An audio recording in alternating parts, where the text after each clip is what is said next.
In this video I'm going to be restoring the finish on a 1956 Ercol Giraffe room divider for a client. And just by the way, if you notice some flickering in the footage later on in the video, sorry about that, my camera died shortly after shooting this video. I've never worked on a piece of furniture this old or this valuable before, and the first mission was collecting it in my small van. I had to get it in by laying it down on its side, and because it's taller than my van is long, I needed to tie the door of my van shut with some rope, and needless to say, I drove home very carefully. When I got it back home, first I had a look around the piece, partly to see what work needed to be done, and partly out of pure admiration at what a beautifully well made piece of furniture this was. It's made entirely from solid wood, mainly elm I think, and the base assembly and the upright spindles are solid beech. At the bottom of the unit is a cabinet with an adjustable shelf, although I'd already removed that by this point, so that's why it's empty.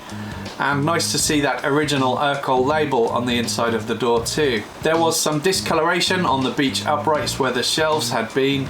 It looks like the wood has been exposed to sunlight, so the exposed wood had darkened with age while the parts hidden by the shelves remained lighter in colour. And this is one thing that the client asked me to try and improve. These are the metal pins that hold the adjustable height shelves in place.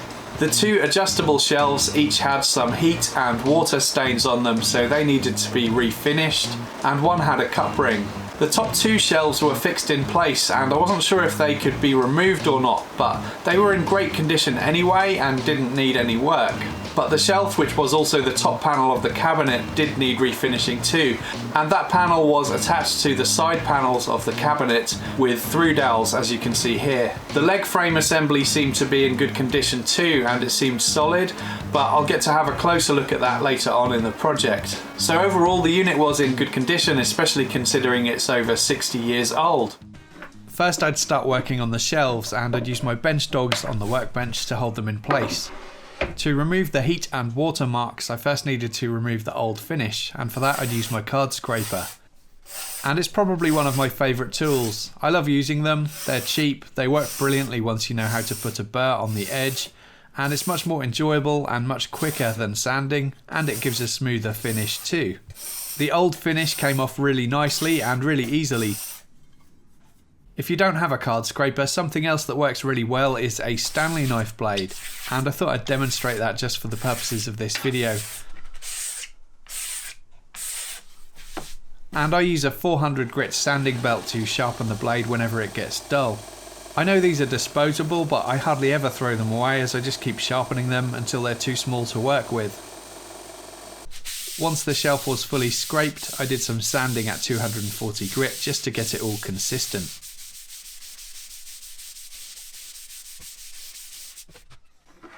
And I sanded the edges to remove the old finish too.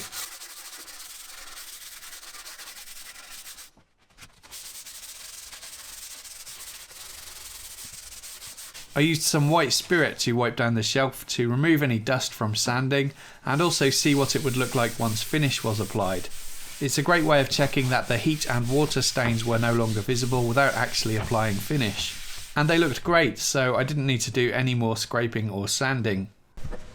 Then it was the same process again for the second adjustable shelf. On this one the staining was a little bit worse, so I had to do some more scraping to remove it.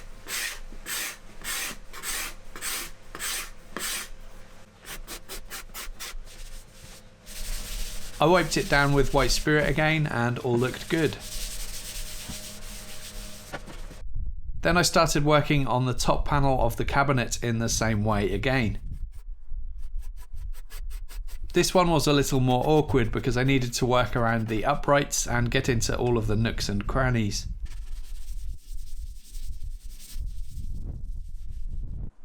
Then I applied boiled linseed oil to the shelves to bring back the colour and lustre of the wood and pop the grain.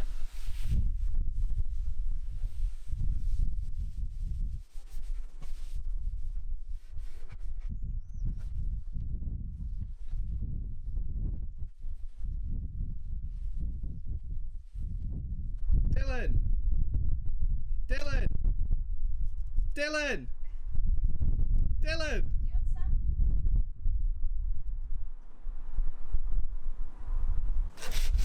I started to sand the uprights to try and remove the discoloration. It soon became apparent that hand sanding wasn't quite doing enough, so I switched to a random orbit sander. I didn't want to sand away too much material though, so I took it pretty carefully. I added some boiled linseed oil to that too, and I could see that the discoloration was still visible, but it wasn't as noticeable as it was before.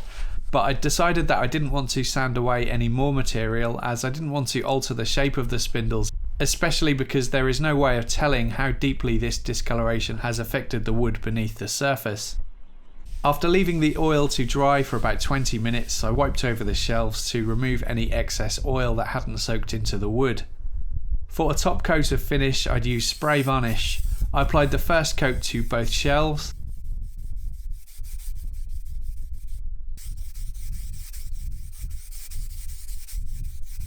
Then I lifted the unit onto some sawhorses.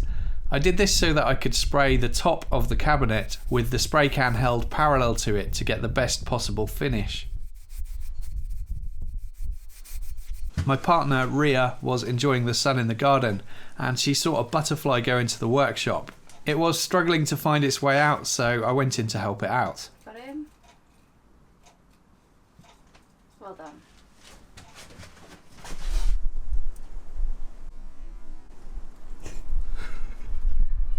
Now I could have a proper look at the bottom frame assembly, and it was in great condition and really solid, so other than giving it a bit of a clean up with a damp cloth, it was good to go. With the first coat of finish dry, I sprayed on some water and wet sanded at 400 grit to denib the finish. Then I wiped it down and applied the next coat of varnish.